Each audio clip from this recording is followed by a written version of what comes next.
బ్యాంకులు రుణాలిచ్చే సంస్థలే కాదని రాష్ట్ర అభివృద్ధిలో భాగస్వాములు అన్నారు సీఎం చంద్రబాబు. ఒకప్పుడు రుణం పొందడం కష్టంగా ఉండేదని ఇప్పుడు ప్రజల దగ్గరికే బ్యాంకులు వెళ్లి లోన్స్ ఇచ్చే పరిస్థితి వచ్చిందన్నారు. పల్నాడు జిల్లాలో 1,04,000 మందికి 3,312 కోట్ల లబ్ధిదారులకు ఇస్తున్నట్లు చెప్పారు. పొందడం అంటే చాలా కష్టంగా ఉండేది. ఇప్పుడు పూర్తిగా మార్పు వచ్చింది.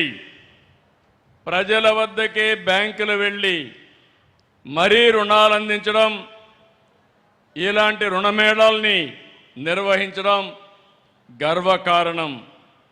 ఈరోజు పల్నాడు ఎన్డీఏ ప్రభుత్వంలో ఫోన్లు చేసి లోన్లు ఇప్పించుకునే పరిస్థితి లేదన్నారు నిర్మలా సీతారామన్. వ్యాపారం చేసే ప్రజల అర్హతే ముఖ్యమని బ్యాంకులే వాళ్ల దగ్గరికి వెళ్లి రుణాలు ఇస్తున్నాయని చెప్పారు. ఆ ఫోన్ ద్వారా జరిగిన బ్యాంకింగ్కు ఇప్పుడు జరుగుతున్న బ్యాంకింగ్కు తేడా చూడండి. గ్రామానికి బ్యాంకులు వెళ్ళారు. ప్రతి గ్రామంలో ఉన్న వ్యక్తియే వాళ్ళు వెతికి చూసి తీశారు.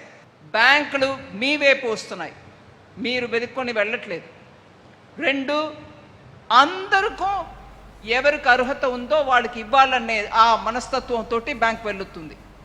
ఢిల్లీ నుంచి ఫోన్ వచ్చి పల్నాకి ఇవ్వు వద్దని చెప్పడం లేదు. గ్రామం